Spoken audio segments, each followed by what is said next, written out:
get to the middle, around, all the way up to the power line. If you have to be back, we'll take this drop here. Okay. A little more wooded and hop on the power line. Yeah. Welcome to another episode of the All Seasons Hiking Show. We're at White Woods outside Indiana, Pennsylvania. This is a property owned in cooperation between White Township and IUP, and between like White Woods proper and the IUP Student Cooperative. There's about 500 acres here.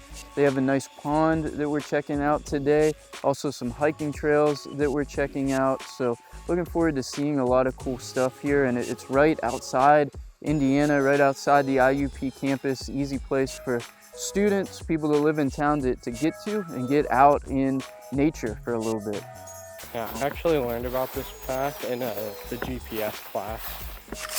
Walking up a pretty steep hill. It's very beautiful. There's some invasive species around. They've been pointing them out to us. Know where to fly the drone. And yeah, we're getting in the fall right now. There's lots of leaves. It's probably pretty crunchy on the audio. And maybe we'll have more to,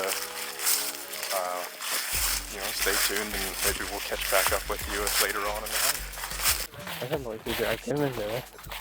Yeah, it's always getting different people on camera. I know.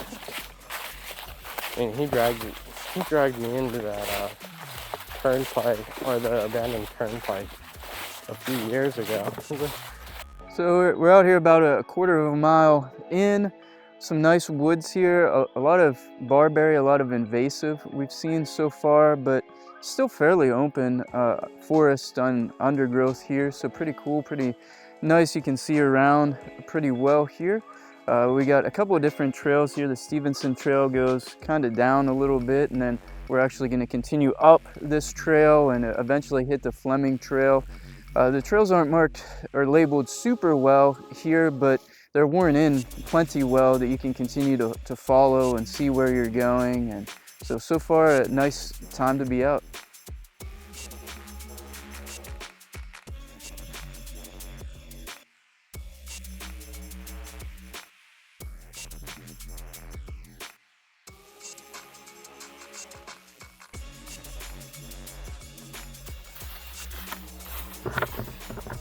So we came to another intersection here. We do have some beat up age trail markers here. We just came from the University Farm parking area, and we're gonna kind of turn here and head, I guess that was Fulton Run Road is down there too, where we came from as well. So we're kind of looping around here, checking things out.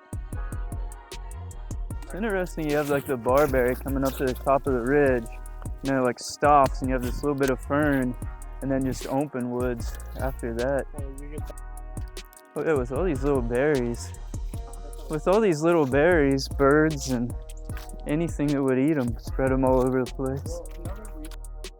Did you do like the backpack GPS thing that's... No, it's actually pretty slick. So you just need the receiver, which is a pole with the receiver on top. Okay. And it connects to your phone, and you can just take points. Oh, nice. And it's a Bluetooth connector. Oh, Come back in after and get all the corrected data. yeah. That's kind of a big business to map trails and that sort of stuff. And Survey, people use it a lot.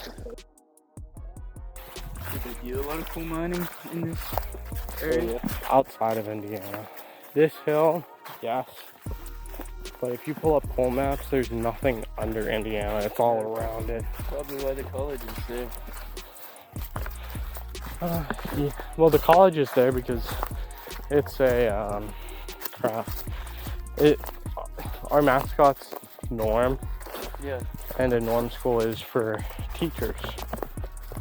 And it was established in 1870s. Okay. Yeah, the normal school. Yeah. Could be a scene for the drone. That might have been a microburst. Nah, that looks like it's been dead a while. Oh, Robert. Yeah. The Indian ghost pipes.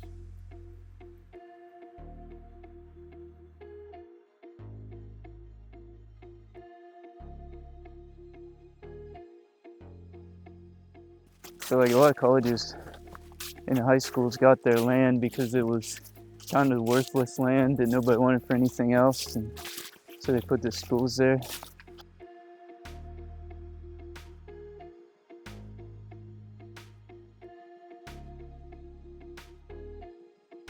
We made it to another trail junction here.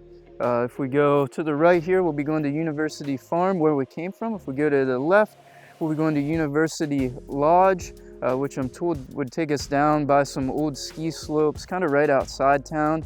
You can actually come from town, from campus, and jump right on here. We drove out to the other end of it, but the one end abuts with town and with the campus. So if you're in Indiana, you can jump right in here, be right out in the woods, and get to walk around and see all this. We were talking as we were walking here, the trail's pretty easy to see today, but it's not really marked, and when you get a fresh coat of snow or something like that, it could obscure the trail pretty good, and it might be a little hard to follow through here. So if you're coming out and there's some snow on the ground, just be careful, pay attention where you're going.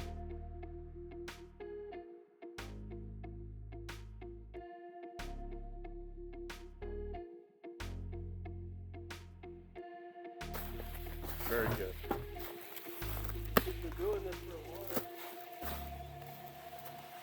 He's the main host. We're co-host. Believe it or not. Huh? We're on season 6. Yeah, we're technically co-host. Yeah, if he put you in. Went to school for communication. Could I construct a message? Could I create content that was interesting? Then I wanted to figure out what I wanted to make that content in. I went to school for biology, and I was able to learn enough to become an expert on what I needed to know, where I could talk in depth for hours on things. So I learned I could construct a message. I founded a nonprofit, and I wanted to create a media brand. So then I got a master's in biology, so that way I could learn how to do the research, how to do the work, but also to know what I was talking about. And then now I'm going to get a second master's for nonprofit management and social media, so I can figure out where to distribute all of that content, so that way hopefully we could get support from other businesses or organizations so they could sponsor ambassador animals from the permit, so I could kind of do missions for drone missions for different conservation districts, so that way they have cutting edge technology now. A lot of these organizations didn't even think they could touch, so a lot of potential with all these different trades coming together. So I look at it answering the question, or looking at the puzzle from a lot of perspectives, right? Interdisciplinary approach. See, this would be a good shot to bring out the drone. How much time do I have? Do I have time to do the drone shot or no? 12 o'clock. 12:05. Well, this is what I wear at night when I go looking for frogs, but I have the chest part here for this camera, or else I wouldn't have brought it. And if we get lost and we're stuck out here for 10 hours, we'll have light to get around.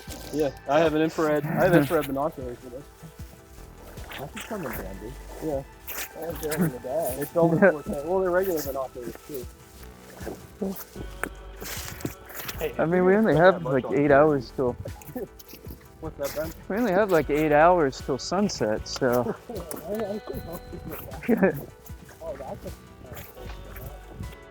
Yeah, there's like nothing marked here. I know somewhere. Well, you can see the trail now because the leaves are pushed off, but it's not like worn in at all here. They have those little, they call them the Indian trumpets, the ghost trumpets out here. They're like all over the place out here, under the Oh, okay. And you can eat them. Well, we had another nice hike today. We made it back to the cars. We did about a mile loop through White's Woods. A pretty cool area. There's lots of other trails here to explore beyond what we saw, but it's a nice place to get outside. It was interesting to see all the barberry, the invasive plant in the woods there. We saw some gas wells, some natural gas production in this area. The pond was really nice that we got to see and fly the drone over. So just a nice area here right outside the town of Indiana.